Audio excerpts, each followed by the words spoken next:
Deathsiders, and looking at the previous match of the previous event, they did lose to MAFT. Did nothing wrong, which, as the winners of the previous tournament, no harm there. And then for Sotoras, they lost to Tekka Dynasty, which, again, second place at the previous tournament.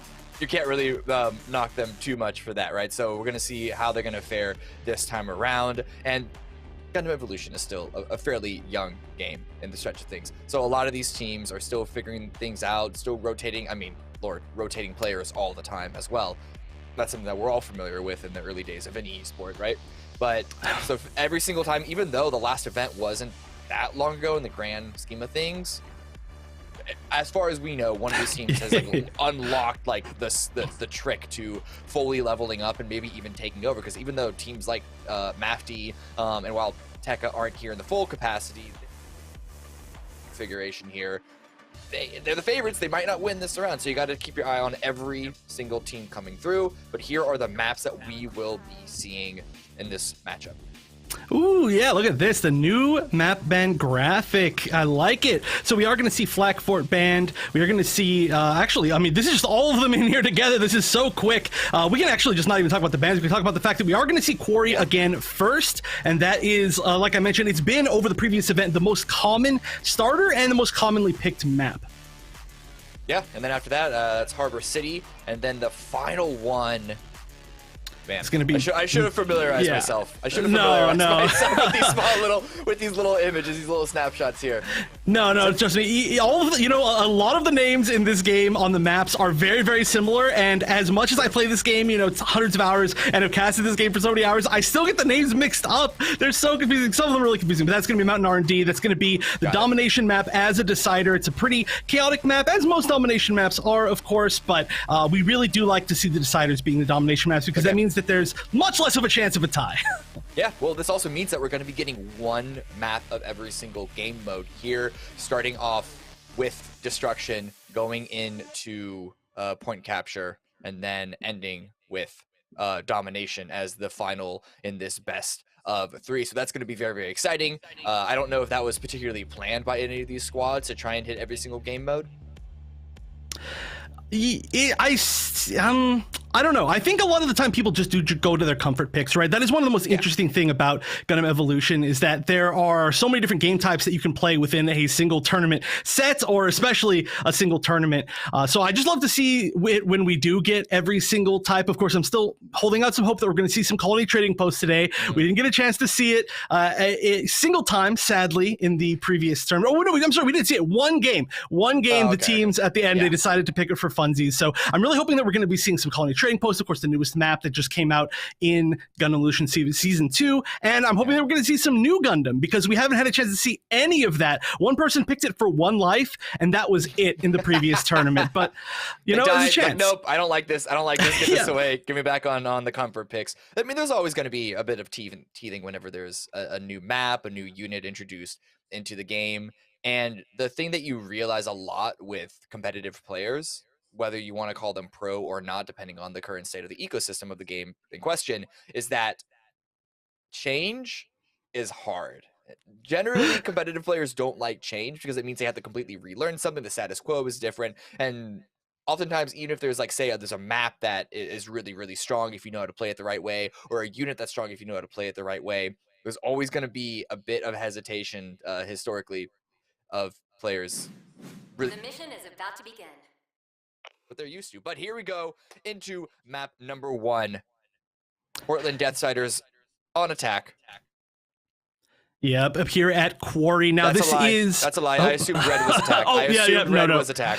That's No, it's all good. It gets real easy in this game because they never change colors. And they never change colors, easy peasy. But yes, they will be on defense, of course, the Portland Deathsiders. And we are going to see no new Gundam, which is, of course, going to make me a little bit sad. I'm not sure if we're going to actually see Team Sotoras stick with this gun tank pick. That would be, of course, amazing. One of the suits that I want to see the most. But I'm going to assume that there's probably a chance we're going to see a switch. On the other side, we are going to be seeing the Barbados, which is kind of the main talking point suit from the previous event. We saw way more Barbados than usual, and it does look like the Barbados will be locked in, and we might actually get the gun tank. It's happening! We do get the gun tank and on attack as well. I mean, listen, this is a huge choke point that the attackers have to push on through, and Max is going straight ahead with the rockets coming out, but instead it's going to be a lot of the force going to be swinging around on the side. You want to be able to unlock this second angle to break open this first point. Yeah, nobody's going to be holding the high point here, which means that they're going to be pretty free to, pop over here, throw the flame grenade that's going to do a huge chunk of damage, but immediately getting downed, and they actually managed to finish it off before it got the res off. Usually you can land pretty safely, but not in that situation. Yeah, really, really good hold. And again, talking about separate angles, you can see members of the defense on both sides, though most of them are going to be swinging on the left, of course, because that's where the main entrance is. But now the zombie rockets coming in, absolutely huge damage coming out, and the attackers just cannot find a way to break into this first waypoint. This isn't even the control point. This is the waypoint to then eventually get to the control point. The splash damage from the rockets are going huge. Oh yeah, that is such a tough choke point to put yourself into, but here we go. We're going to see just a really kind of sneaky attempt to push right there, as we're going to see the Barbados jump over, take a few downs, but maybe not quite get enough. No, it does look like this with the aggressive gun tank. You love to see it. Really good play to break through. It was actually the healing on I-Wave to be the unit that jumped through first to capture that waypoint, but the rest of the team followed up. And then just damage out from Max. You can see pushing those final few members into that hallway. And they capture the waypoint, and they'll be pushing forward and can finally start to contend. But, wait, what? Ooh, a sneak cap from behind. I'm not sure exactly who it was, but that does mean they're going to be down one person for this fight. We might see the plant go off. They are in B. This is going to be a very, very difficult spot to defend once the mega charge is actually planted. However, it looks like they are going to be getting nearly a team wipe here, and of course picking up that Unicorn Gundam as well. And so it looks like this is going to be a reset all the way back to the original spawn, most likely. No, they did recapture the waypoint in the middle of that fight, so they just took a little bit of a trade here and there, just delaying the time. That's working really well for Portland Deathsiders. Listen, that time delay could come up huge because we're still looking at it just over 2 minutes. And it looks like the defenders have regained control of this next choke point. This is such a choke point heavy map in a game that has a lot of choke points already. And so if they can just keep control of this area, we'll see if that can be a huge benefit to the Deathsiders as they continue to defend this. There hasn't been a single bomb plant just yet. Yeah, they're continuing to push for B. We have seen a few teams more and more go for A, and it does look like maybe this time the push will be for A, as they're going to be pushing that high ground on the Ashamar. Ashamar versus Ashamar.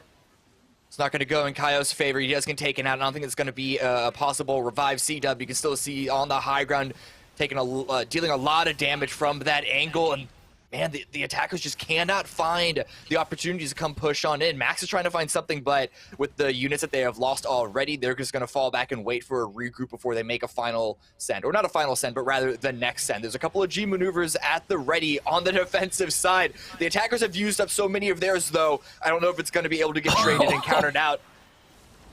Oh, that was an amazing G maneuver from the Barbados. Going to get 2 kills with that. However, again, it just doesn't seem like they're able to follow up. Sotoras on the offense, they're just not able to find, even with just a huge amount of kills in any given situation, they're not able to find that final push, to find that space to actually get the plant, and they're getting held in a really forward position here. They can't even get in the doorway of the B hallway, which is not usually the spot you tend to see, but the Screaming Nib is coming out, and that could be the initial push that they need.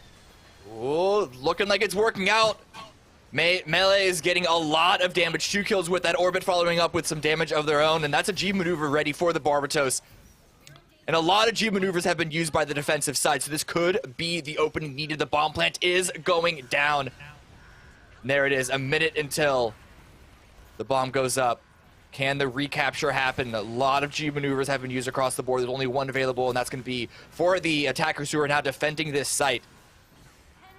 Yeah, this is going to be really tough, especially just considering the team comp that Team Sotoras has. Having that Barbados, this is one of the tightest little corridors that you have on pretty much in the entire game. You can see it holding this defensive position. Anybody that rushes in there, anybody that tries to go for that bomb, immediately is going to get one shot. We might see it right here. Oh, actually just manages to get away from that, taken down regardless, though. And we are going to see the G maneuver activated from that Barbados, try to clear everybody out. There's about 1/3 time left here on the Mega Charge. He's able to get a knock, but there's still a lot of trades. The problem is the time is ticking low, but it looks like the Deathsiders might have just reclaimed it.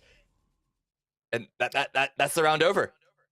Just barely. Very, very nice re-clear. It looked like they just had such a great defensive position on offense once they planned that mega charge. And that's why we tend to see so many of those teams go for B, is that it is very, very hard to retake once the charge has been planted. But, I mean, honestly, I didn't even really see how everybody went down within that fight. It seemed like there were quite a few players maybe upstairs, the second floor level of B, and they all just fell kind of individually. And that might be a little bit of an issue currently for Team Sotoras, is that they haven't been all in exactly the same place.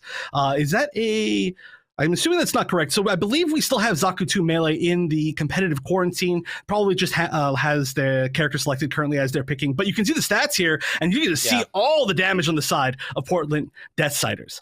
Yeah, especially Garmazabi, C-dubbed, and Royal Fatman as well, coming out as the main DPS units. And of course, I mean, Royal Fatman's been playing a lot of that Pale Rider, even seeing a little bit of Zaku 2 ranged, at least on that graphic, but a lot of Pale Rider. You expect the DPS to come out from that unit, but it's the Garmazabi on the Dom Trooper with just all that splash damage in these choke points. That's not really too much of a shocker, but the sides have swapped. The Deathsiders are now the ones on attack. Can they do better? Can they do what they have stopped Sotoras Esports from completing, which was capping even that first point? Yeah, luckily there was at least some sort of progress on the mega charge detonation, so they aren't going to be able to just plant it and then sit there for a few seconds. There will be at least one chance to kind of push back, get that defuse. But this is a really interesting comp coming out of Team Sotoras. They do have the Mahiru, not the most commonly used suit, and they have Gunting, an extremely uncommonly used suit. So overall, their comp is one of the most interesting, yet great flame grenade. Yeah, good stall. I mean, it's not really a stall, but it is going to eat some time as they heal up. Maybe have to walk back into spawn for that, but Kyer just continue to land these shots. Flame grenade right back at the ready once again. And Orbit is there, lying in wait, waiting, hoping, just salivating for someone to drop down right into his lap. It looks like the attacker's going to go from the right side. He's still going to get up in the thick of action. Look like he got at least a few stuns with his long sword there, but Garmazabi swinging on in. Again, uses this Dom Trooper to huge effect right now, and this is significantly faster of a push than what we saw from the from the first half, but it doesn't look like they've been able to take the waypoint just yet. Yeah, not quite. There's still at least one up. We see the gun tank with that incredibly fast revive time, going to be able to pick up a teammate, and so they're still going to be able to fight for this. However, they are outnumbered. The run back's going to be pretty large. I think they're going to have to kind of regroup back at one of the points. Doesn't seem like this relay is going to be possible for them. It looks like it's going to end up being B. Immediately into this next hallway on the right side, you can see C-Dub there pushing forward the team, and at the head of him, they want to get a plant, maybe potentially on the upper side, or at least rather taking over. They're getting all the kills though. They're clearing the defenders out, and it is going to be a low site plant, it looks like, wherever they commit to. Yeah, this should get off. The Mahiru is lobbing some really interesting angles right there. It wasn't enough to stop the plant, but it's something that we could look at as far as retaking. However, this is going to be very, very difficult. They have not that much time. You can see it just needs to get to the little yellow tick on the B. Oh, not going to quite get any damage there, but oh, wow, getting the health pack, just barely saving Kelicho. And they are going to be able to get a few picks, which is going to be a really tough situation for Sotoras. They maybe don't even have enough time to regroup and get one more push. It's got to be hard. They're pushing the defenders all the way back into their spawn. They're not giving an opportunity at all. The flame grenade does go out. Puppets does take the super napalm out of the game, so that's a really good use, because that would have been a huge space clearing ability, but still the time is getting low. I don't even know if there's any time at all to get there, to get the defuse, and of course it's going to be a Barbatos lying in wait. Oh, that might be enough to close it out, and it will, with game one going to the Portland Deathsiders, changing their name and showing up strong this time around. That was a really great usage, of course, of holding that G maneuver. You know, I learned how to say the actual name of that G maneuver, and it is not the easiest thing in the world. So I'm not going to try it this time. I almost did. I almost went for it, but you know, we'll get it next time, y'all. But still, great showing from the Portland Deathsiders. Yeah, really, really strong, and it just goes to show, one, how you need to be able to break through that first waypoint really fast, which is not the easiest thing to do just because of those choke points, and it's that Dom Trooper. I'm really, really impressed by the Dom Trooper's ability on the Deathsiders to be able to, on the defense, control those chokes, deal all that splash damage, and on the offense, again, get that splash damage around all those choke points, doesn't let anyone hide at all. Yeah, it's, I mean, such a key unit for so many different teams, but we'll see if there's any adaptation in the next game, though. But before we get to the next map in the set, we're going to go to a short little break as the players set up and get into their lobbies. So we'll see you right after this.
Welcome back, everyone. If you're just joining us, you missed map number 1 between Sotoras Esports and Portland Deathsiders. We do have to make a correction. It was Sotoras that won map number 1, not Deathsiders. The overlay was flipped, so apologies for that. Sotoras are up 1-0 in this series, but it's still a best of 3. There's more than enough time for the Deathsiders to come on back into this series.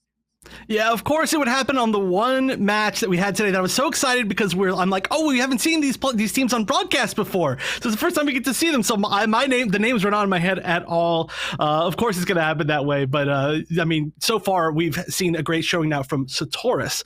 So Portland Deathsiders, they have had some really unique teams. Now, I have to flip it all around in my head, which is really cool to see. But we're going to be moving, of course, for the second game onto a different, too different of a map, right? We're going to be moving now to a point capture map, which is, I mean, I guess the map itself is pretty different, but overall the game type, of course, not that different. Kind of, but now that I'm thinking about it, this call me out if I'm wrong on this one. Yeah. But looking at the Quarry and then Harbor City, they both feature very, very long choke point hallways. But then I guess it's only like that was like one key point of Harbor City, and it's like a really hot womb, if you know what I mean. It opens up and then gets thin and opens up again. That was really bad. That was a bad joke. I'm sorry. Oh my gosh. Harbor City is Harbor City is like a literal hourglass, right? Yeah. Like you talk about, it's literally like the most open space of the entire game into one of the smallest choke points of the entire game into another wide open space. So it is, of course, one of the most unique maps, and it's one that we saw banned out a ton early on in the game's life. But I think teams learned how to fight on it better, and it's given us some of the most hype moments of basically every single tournament, from all the way back even to Halloween Havoc. We had Team Powerpuff Girls just make an amazing play to win with 0 seconds left. And then even in the previous tournament, we had some of the best moments easily of all time. So hopefully we can get the players in the lobby soon, because I'm very excited to watch this map always. Yeah, and I think compared to the previous match where there was a lot of Ashtamar with the verticality that you saw, especially from Sotoras Esports, playing that very, very well, but as well the Barbatos, incredibly impactful because of how consistent and persistent the choke points were in this map. Particularly when it comes to Sotoras Esports, I'm expecting to see a lot more to come out of One Trick Tony and Royal Fatman, who were the Gundam and Pale Rider respectively, which are the main DPS. And this is, I don't know if anyone's going to be switching on to the GM Sniper, but either way, this is the map that you really need your range DPS to come out huge. And there's a lot of option for them, especially in this first zone, all these things to play around and hide around. I mean, I'm a Pale Rider player myself, so like this is a really, really fun map for me to play. Right, and it does look like we're probably going to get the double GM Sniper here from both sides, which makes a lot of sense. It's what we tend to see, and at least as far as the first point on Harbor City. What's you see up? that? You see that on Sotoras? On Sotoras, we've got the new Gundam. You're right. That's very exciting. Hopefully they don't switch off. They still have a chance to switch off potentially. They are on offense, Don't but bait us.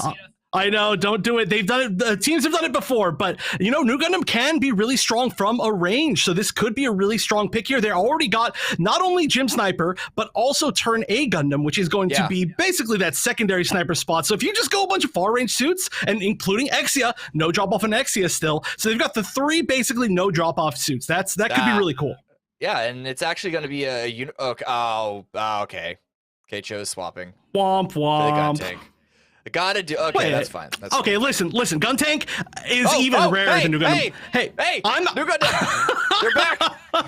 I'm good with either of these. I'm just gonna say Keicho is gonna be one of my favorite players, just playing all the suits I want to see. But here we go. We're gonna see a pretty heavy forward hold on the side of Portland Deathsiders, as we tend to see this little corner is the first choke point. We'll see if they can break through. The first picks from the first GM Sniper shots will probably decide who will get that huge advantage here. Oh!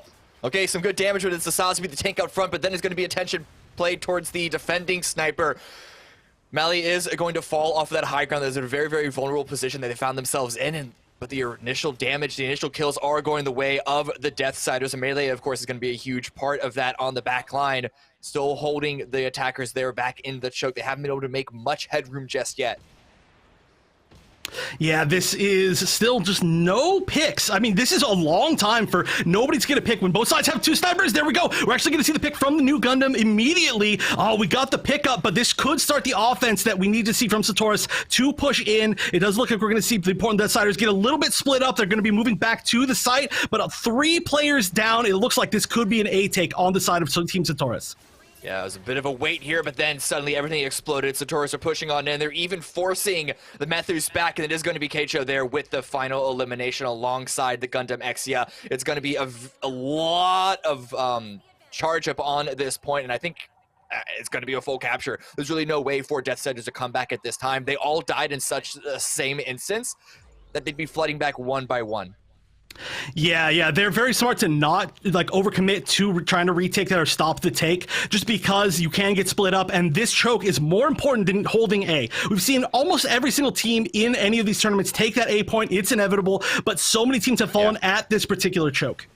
Yeah, this is really where the game begins. A nice pick from Royal Fat Man, and the team is pushing on in. They can't find any more, but he's still going for more and more damage. A G maneuver is available. It's going to give all the information. Koyovers here on the high ground as well with the Gundam Exia. Again, the fall off there is none for this unit, but he's taking a lot of damage, forced to fall away. They're getting close to the site though.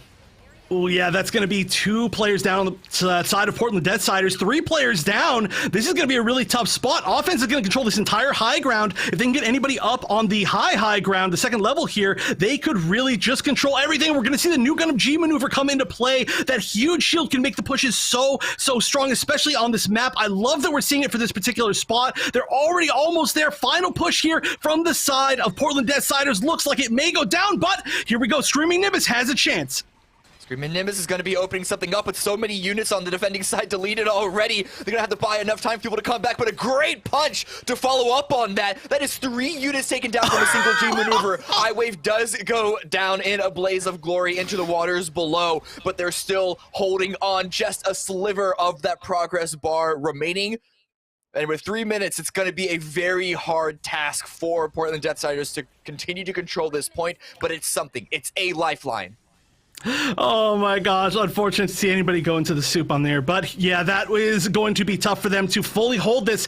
They move forward. Okay, this is going to be a huge delay at least. We're going to see 2 suits, 3, 4 suits, 5 suits taken down. Oh my gosh, and going for the final. That is going to be nearly a full team wipe, almost better than a full team wipe. There is a chance now to get at least the stagger on whoever's remaining here, but that is going to be gigantic. We've seen that turn A butterfly G maneuver work so well on this map. Yeah, absolutely huge, because there was no immediate threat for taking over the final zone, but they were able to put their own positioning even more forward onto that balcony position and forcing Sotoras Esports back on that initial choke that we just talked about previously. But Zombie wants to push forward on that Sazabi, and Koyovers here is back on that balcony position, charging up the stun, pushing forward, not going to find anything, but it is going to be 2 knocks with a return moonbeam from the attack.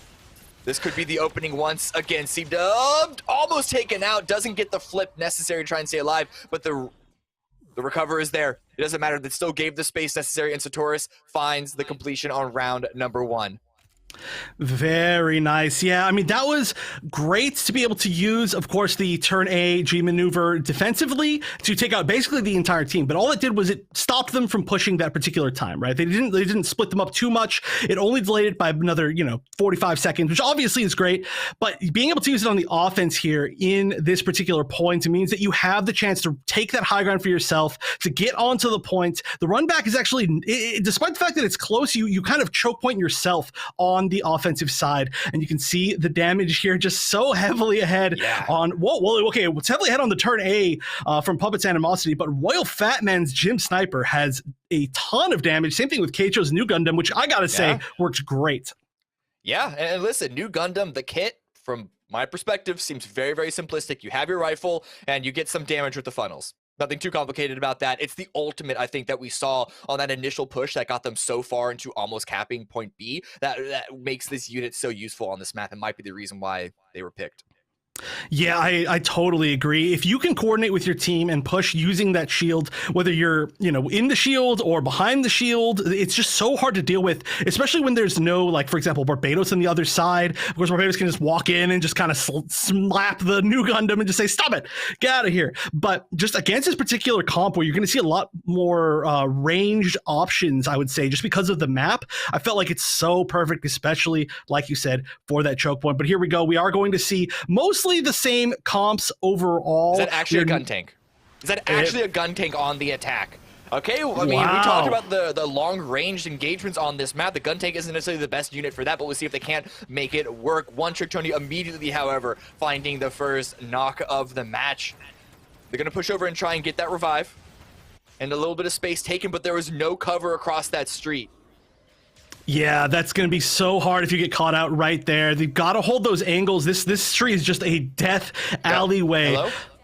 I-Wave is behind enemy lines, waiting for a push. Gets a nice knock in. Not too much damage, though, playing their life, trying to play around the healing pods.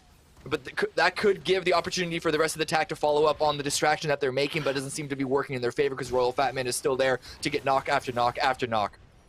Oh, yeah, they are holding this choke point extremely well. And just to try to equal up to the time that was, I don't know, saved on Sotoras' side is going to be tough. But 2 players down now for Sotoras, One Trick Tony and Coilovers. Both have been really key for this. And so we are going to see the first big offensive push. The gun tank will go down, but the gun tank's mostly for supplemental damage and getting those revives. So it looks like this could be a great opportunity here. The flank isn't going to work. We see a lot of misses, actually, but Keicho managing to stay alive, finally going down. This looks like this could be a take unless there's a really quick run back on the side of the defense.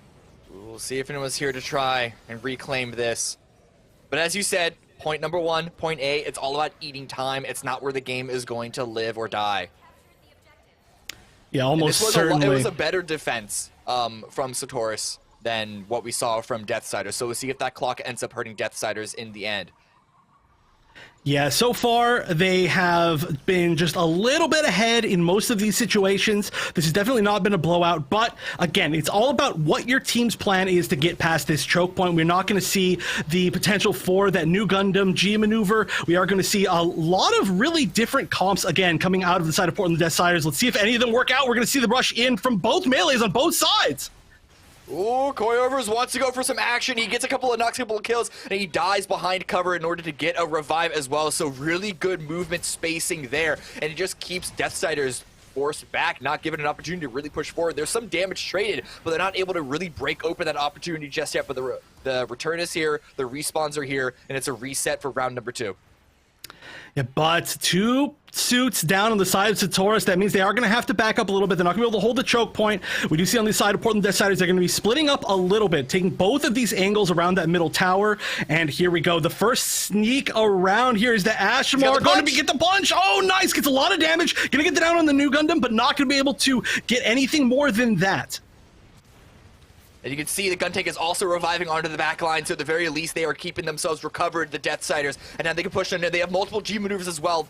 They have a Screaming Nimbus, one of the best G maneuvers in the game. And it looks like they're going to be taking the site. They're getting up to 50% right now for the respawns you already see in the backline. They are coming in. Oh, and a good fall away by the gun tank for their own G maneuver. Oh, can't reach! No, They can't reach! Oh, what a heartbreaker! What a heartbreaker! They're still winning the fight, but just got caught on the side of the bridge. We're gonna see Coilovers take someone down. Royal Fatman as well on that Zaku 2 range, gonna be doing so much damage. Gun tank, you're gonna go down one way or another, whether it's into the ocean. Oh, just looking down. Get out of here! Get out of here! And that is gonna be a lot of players again down now on the side of the Portland Deathsiders. That's a little bit of BM. Like, hey, where'd you go, Gun tank? We were fighting. Oh man, just that single miss G maneuver from the gun tank. And now it's going to be a follow-up G maneuver on the defending side to push the attack even further back. But Screaming Nimbus at the ready. You can see them trying to use it. Puppets using the Moonbeam G maneuver of their own. And now it's the Barbatos coming on in. C-Dub there with the invulnerability from the grab. We're able to get out of the danger zone. And this is a little bit of forward progress being made. But at what cost? It's really not a lot. You can see the Ashmore has to fall away, cannot full commit to the fight just yet, and we still have just over a minute and a half remaining on this attack. Yeah, this Screaming Nimbus is going to be huge, and actually it's popped right now. Oh, almost knocked 2 players into the little pit right there, but actually just missing everybody. There was only maybe 2 hits with that Screaming Nimbus. That's not the effect that you want. Luckily, they were able to push behind. However, Portland Deathsiders are going to be able to take down 2 players at the same time. Invincibility won't save you from the ocean. Oh man, yeah, you can't you can't smoke screen away from that. Koyover's here trying to get some damage there, and he's able to get a knock onto Kaio. Should be able to be a clean confirm as well, but the attack is finally on the point. They need to try and cap this, but a minute left, and an opposing defensive Screaming Nimbus comes into play to disrupt everything. You'd see it be blue all in the kill feed, and now Garma Zombie there with the rocket launcher. And oh, can't even get the longsword stun, gets taken out from the sky. Less than a minute left. I thought this was going to be a cap, but they could barely get any extra points on it before the defense respond. Yeah, this is their final push. They need to make something happen. The only G maneuver that they have is going to be the punch on the side of Kaio for the Ashimar. They might build up the gun tank, but that is not really the one that you want to use in a situation like this. They're going to have one opportunity to do it. Kaio will be sneaking around. He's got the punch. If he can get a bunch of people into the ocean here, at least getting... Okay, here we go. Oh, stopped before the G maneuver is even usable. And that is almost the entire side of Portland Deathsiders going down. Only Orbit left up, and nobody in a position to push this. With 15 seconds left, this looks like this should be GG for the map and for the set. Really, really good spot. I appreciate the attempt for the Mashimar to try and sneak around the back line, but good information and an amazing collapse by the defense to make sure that he wasn't going to be able to get anything from his position. We thought that the punch could have led to something, but it led to nothing as he was taken out in an instant. It's going to be a 2-1 victory of Sotoras Esports on this map, and it's going to be a 2-0 victory in this series. Yeah, very strong play overall. I really love Portland Deathsiders' interesting comps. That is not, I mean, close to any of the comps that we're used to seeing. We're pretty, I want to say, like, I don't want to say like locked into a comp, but the base units that we're used to seeing, we see them on pretty much every team, not them. So I love their creativity. I love the fact that they're back with that creativity, and they played really well. They were this close. They were just one good push away, and that's the way that you love to see it to start off the day. I mean, isn't that Gundam Evolution in a nutshell? You're one good push away from winning the game. Those pushes, you have a limited number of team fights that you need to be successful on in order to win a lot of these matches. But yeah, that's going to be it for the first series that we're watching today. We're going to go to a break as we set up I believe we're going to be going to a winners semifinals match. But yeah, don't go anywhere. We'll be back after a short break.